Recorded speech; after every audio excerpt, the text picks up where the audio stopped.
आज मी राजस्थानी माणसांच्या घरी गेले होते. रामराम मंडळी.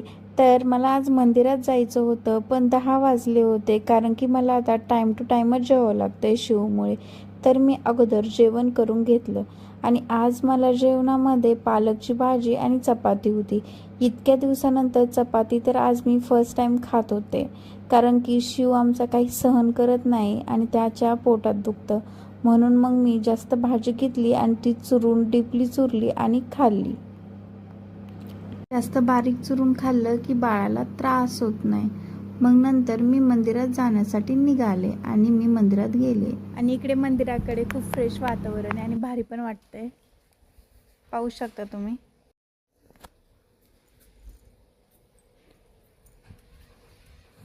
मंदिराचं गेट लावलं होतं वाटतं पप्पाने. आज काय मम्मीला सुतक पडल्यामुळे म्हटलं चला आज पाया पडून येऊया, कारण की मग येताना येणार नंतर. आणि मंदिरात पाया पडल्याच्या नंतर मी इकडे आले. ह्या आहे सगळ्या आईस्क्रीमच्या मशनरीज, कारण की जे राजस्थानचे माणसं असतात ते आमच्याकडे राहायला आलेले आहेत भाड्याने, आणि त्यांच्या ह्या सगळ्या मशनरीज आणि ह्या गाड्या आहेत जे की ते आईस्क्रीमचा बिझनेस करतात.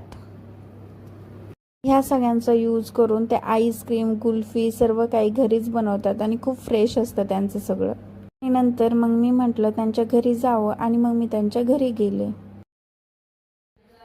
क्या कर रहे हो आप?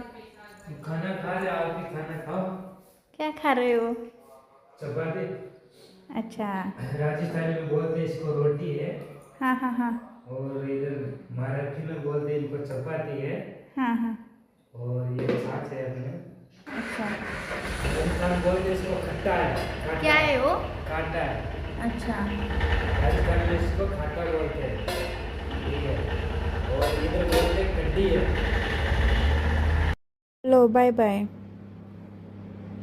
यांचं चालू होतं पतंग उडवण्याचं काम. तसं प्रत्येक संस्कृती ही वेगवेगळी असते. आपण महाराष्ट्रात राहतो तर आपण मराठी बोलतो, तसंच हे राजस्थानी बोलतात आणि यांच्या खाण्यामध्ये पण काही गोष्टी डिफरंट असतात, म्हणजे वेगवेगळ्या गोष्टींचा समावेश असतो. आपल्याकडे काही गोष्टी वेगळ्या पद्धतीने बनवल्या जातात तर यांच्याकडे वेगळ्या पद्धतीने बनवल्या जातात. तर नंतर मग मी वरती आले. गाईज बाय बाय, भेटू नेक्स्ट ब्लॉगमध्ये. तोपर्यंत लाईक, कमेंट अँड सबस्क्राईब.